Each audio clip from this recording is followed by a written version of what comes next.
You ask Tiger to solve. This deals with linear equations with one unknown. The final result is x equals 12 over 11.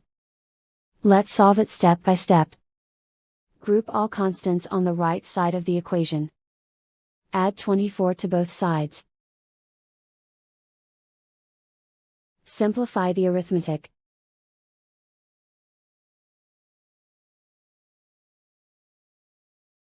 Isolate the x.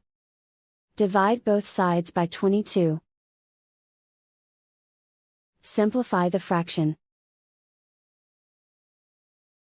Find the greatest common factor of the numerator and denominator. Factor out and cancel the greatest common factor. And so the final result is x equals 12 over 11.